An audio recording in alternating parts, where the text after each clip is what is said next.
Alright, and now we've come to the last of this current batch of AliExpress pickups. That's right, it's the Anbernic RG300x. Saving it for the end because I think this is going to be the most interesting and probably the best one out of all of them.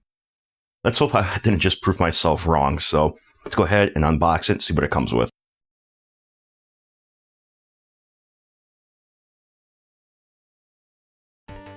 So, as you can see, it's definitely modeled after the GBA Micro, although it's not the same size. It's actually probably the size of an NES controller, give or take.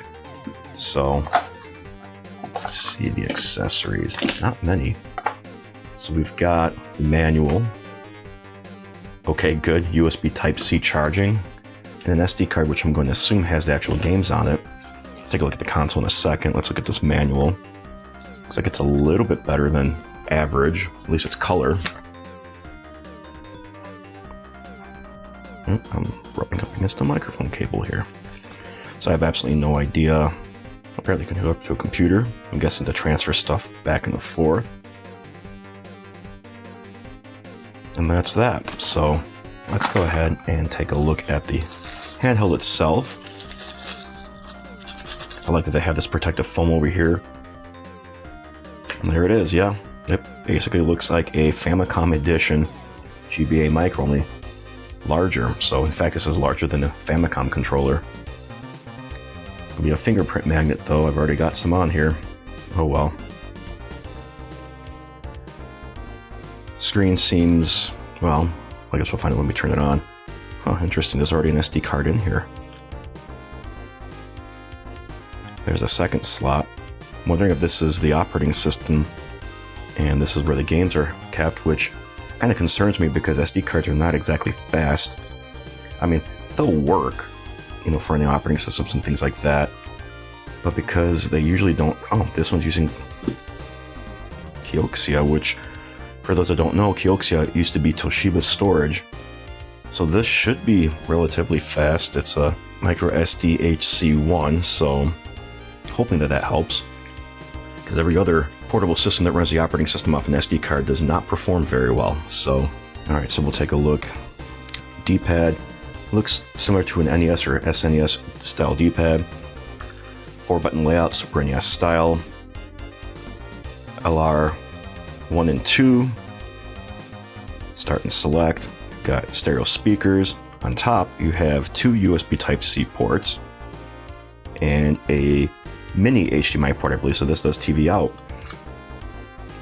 So USB DC, so this is your power, and I'm guessing your computer connection, and OTG would be as if you wanted to hook something up to it. External storage, external controller, etc., which would be beneficial if you want to do 2-player mode and you have a hookup to the TV. On the bottom you already saw, but we'll take another look. Got the SD card slot 1 and 2, as well as this reset button and a headphone jack. Power button on the side, and looks like a volume rocker there. Alright, well, let's turn it on and see what it comes with without that SD card installed. Alright, power on. Starting to light up, and I think the GBA Micro does that too, if I'm not mistaken. Never actually held one or seen one in person, so I couldn't say for sure. Very reflective screen. But it is nice and bright. Running some kind of an operating system. I don't know if it's just Linux or if it's Android, but just basic apps. We've got clock, terminal, some sort of file explorer. I'm guessing a image viewer, media player. Not sure what that is. Not sure what this is. Input tester, so button testing. RG350, so it's probably gonna be similar hardware and feature set to the RG350 that Anbernic also makes. So I'm guessing another couple of media players here. So let's see. Here's the emulator. So we've got XMAME, DOSBox, FBA RG350. Not quite sure what that is. FCEUX, that's going to be NES. Got Game Boy, Game Boy Color, Genesis, Mega Drive. Not sure what that is. Got WonderSwan, PCSX for all. I'm guessing that's just PlayStation. Pico Drive. Oh, that's right. So Sega did have an alternate console out there. Pocket SNES, that's just SNES. Race, I'm guessing Neo Geo or Neo Geo Pocket. In this case, we've also got GBA, got a TG16/PCFX, and there's your Neo Geo. DOS box is pretty cool to have. So they got some built-in games as well too. I'm not going to go through all of them. You can take a look here on screen.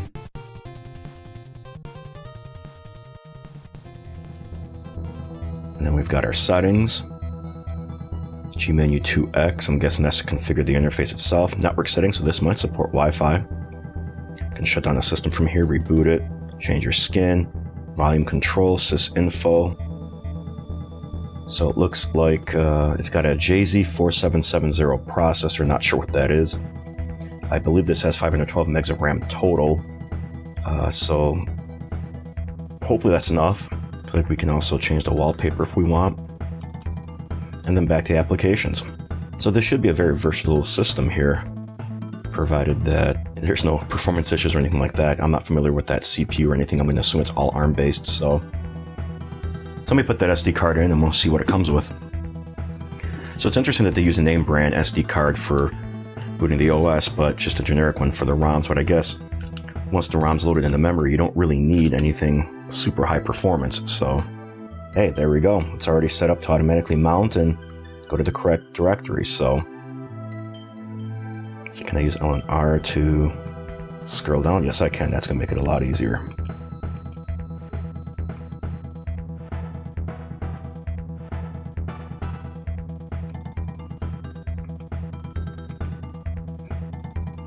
Not sure how many games it comes with for each system. So I'm not going to necessarily go through the entire list for every system because it would take too long.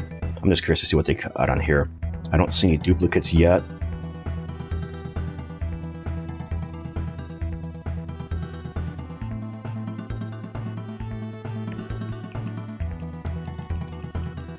Although it was weird that it was a whole alphabetical list and now you've got a separate list as well. I'm wondering if it's like Japanese Famicom games and then North American NES games and maybe PAL. Oh wait, there's our first ROM hack there. And here's all the Japanese games. So it looks like 697 total ROMs.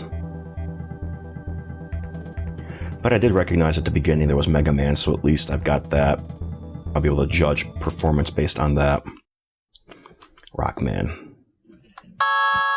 Oh, that's very loud. Oh. There's a little stuttering there. I'm wondering if that's from loading the ROM off the SD card. Looks like it's also in like a widescreen format. So it looks like hitting L brings up the menu here. Let's go to settings, video setup, video scaling, FS fast, clip sides, on new PPU. No idea if this is going to do anything or not.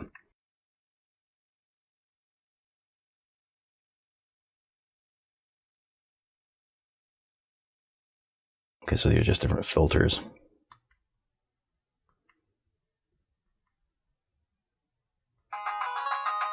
Oh, so we do need to have some scaling turned on. See, it skipped again. That's not a good sign. That's a little better. It's still bordered, but at least it's not stretched out. That's not a good sign that it's skipping already. At least the buttons are mapped correctly. Unlike the other handheld, the one that was the USB battery bank.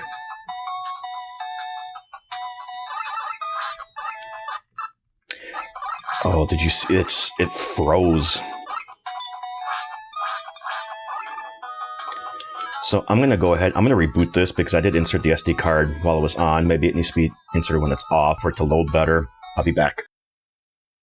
I give it a reboot, and it starts at the beginning of the menu, so it doesn't remember your last game that you ran. So that's even worse than before.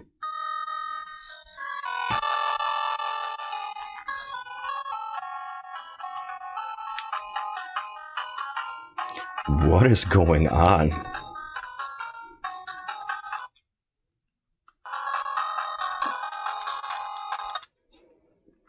Let me go back to some of these settings here. Let's turn that off. We'll turn that back off again. We'll leave aspect on. Let's reset here. No, that's horrible. I don't have any other. I got sound options. There were more, it looks like, so different volume levels. Set up your controls. I'm surprised there's no CPU overclock option or anything like that. Let's go ahead and just exit. I'm going to check some of the settings back again because I want to see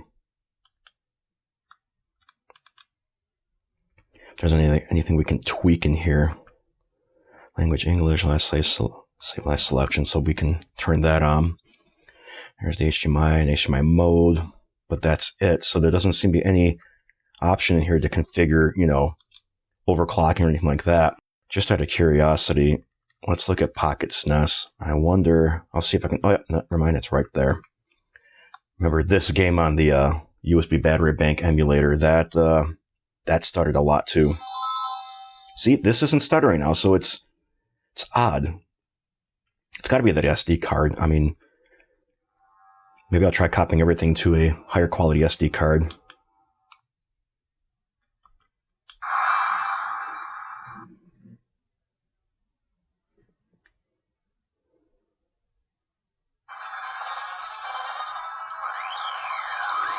Okay, it didn't stutter or slow down really there, which is a good sign. And it's not stuttering or slowing down now.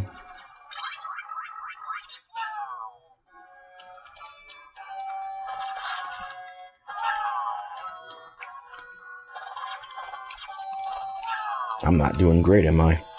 Hard to play again on camera, but yeah, this was not stuttering. That's kind of bizarre, isn't it? Also, I don't know how to open up the menu, emulation menu here for this particular emulator. Oh, start and select, okay. Oh yeah, frame counter on, all right, let's turn that on. Frame skip, we'll leave it at auto, everything else is fine.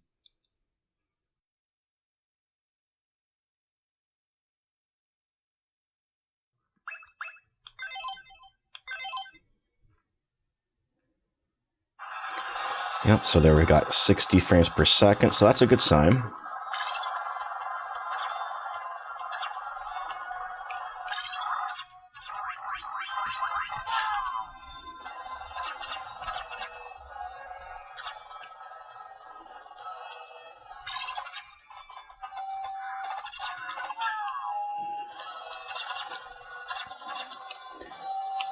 So again, very interesting that the SNES emulator seems to run just fine, but you know, the NES one was stuttering after a simple reboot. Let me try again. Maybe it was just a fluke. Oh yeah, now it's fine. I'm wondering if the system is like caching the contents of the card or anything like. Nope, see, it stuttered there again. Let me go ahead and we're gonna dump everything into another SD card and try again. I'll be back. All right, so I went ahead. I only had a 32 gig card, unfortunately, so I couldn't copy all of the files off of the original SD card. But it's okay because half of them were just PlayStation ISO, so I copied one of them over. But I went and, you know, just grabbed my SanDisk here, 32 gig, V30, blah, blah, blah, blah, blah, all those fancy little logos and everything that no one really knows what they mean until they look it up. So just speeds and things like that. But let's see if we get better performance or not, if I can get this card back in. There we go.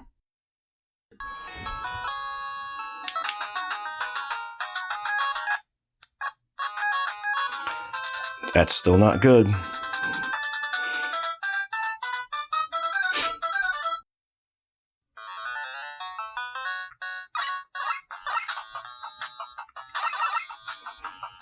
Although here it seems to be a little bit better again.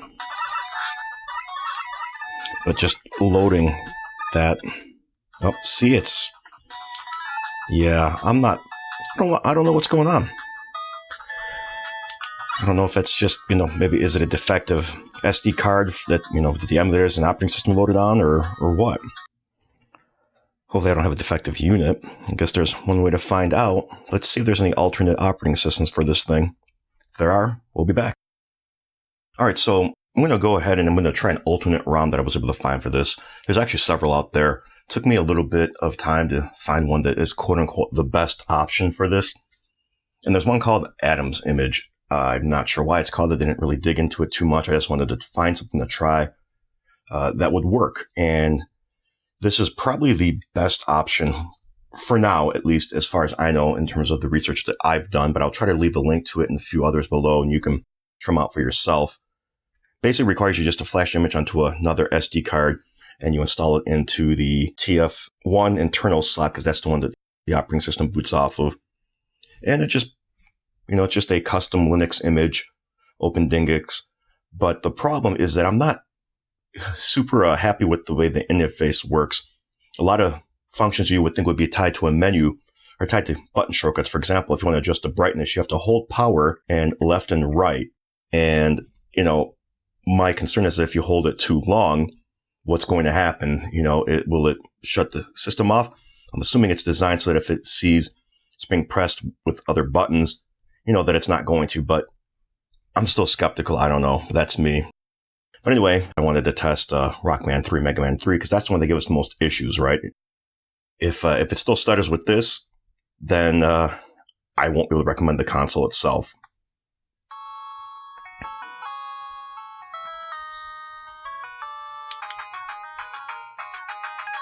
So far, so good.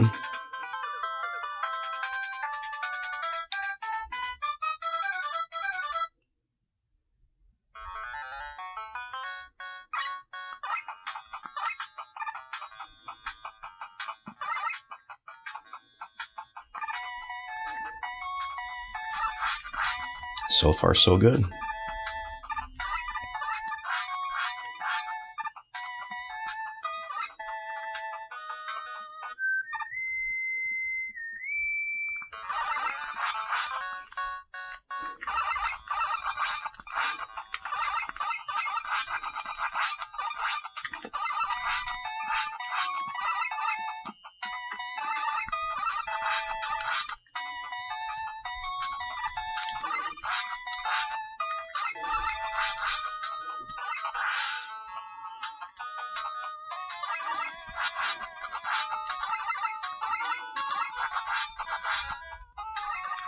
And, by now we would have heard some stutters, so at least with NES games, this image seems to be a really good option. But let's go ahead and try another system, for good measure. And we're going to do Super Street Fighter 2. And see what we can come up with here and see how it performs. Hopefully I'll be able to play. Now, this is definitely not Street Fighter 2 Turbo, or Super Street Fighter 2. This is regular Street Fighter 2, so it's mislabeled in here. Let's see if I remember. It's going to be very sloppy playing, I can tell you that right now.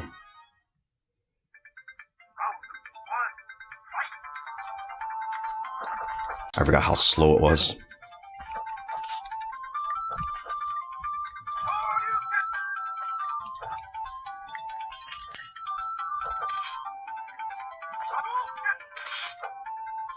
But no stuttering or anything that I can see.